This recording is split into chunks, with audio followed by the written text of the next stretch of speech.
going to be reading the story Chicks and Salsa. And it is written by Aaron Reynolds and illustrated by Paulette Bogan. Are you ready?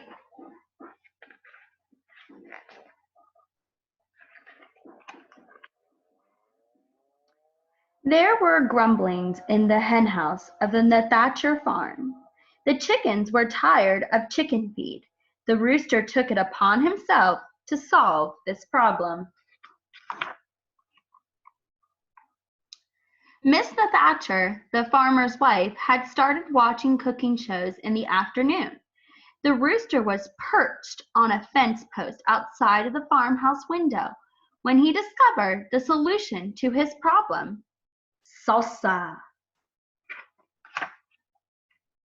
Led by the rooster, the chickens crept into the garden, where they took tomatoes and uprooted onions. That night, the chickens ate chips and salsa, though nobody was quite certain where the chickens got the chips. The tasty tang of tomatoes and onions hung over the barnyard, and the rooster said, "Olé!" Very soon there were mumblings at the duck pond of the Thatcher farm. Inspired by the chickens, the ducks decided they were tired of fish.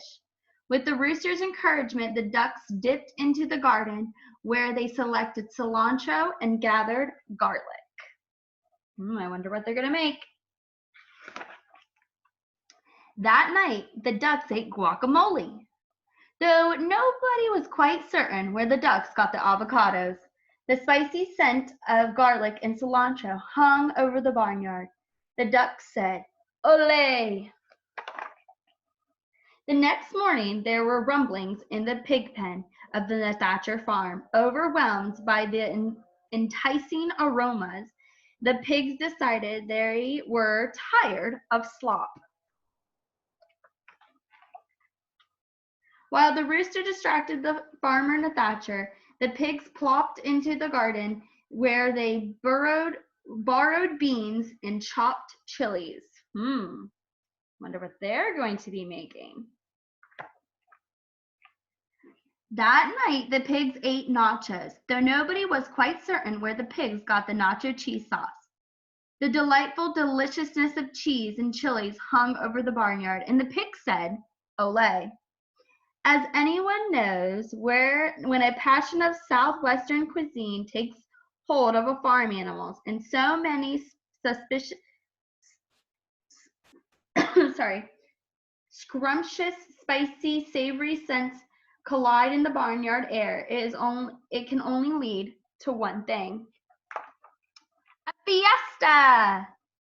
The rooster got things organized, then returned to his fence post to watch for a good enchilada recipe.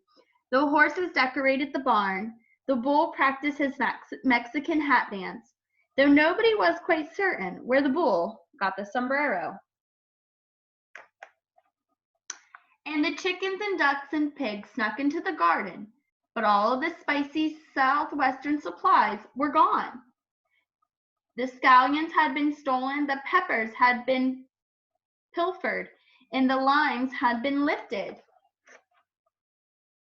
But there were slurpings in the kitchen of the Thatcher farm. Starred by the succulent smells of the barnyard, Miss Thatcher decided to make tamales for her county fair. A saucy sweetness hung over the farmhouse kitchen, and Miss Thatcher said, "Olé!" Disappointed, the animals canceled the fiesta. That evening, the chickens ate their chicken feed, the ducks ate their fish, and the pigs ate their slop. But while the Thatchers were at the fair, the rooster crept into the kitchen and borrowed a French cookbook. The next morning, the rooster ate crepes with white grapes and champagne sauce, though nobody was quite certain where the rooster learned how to read.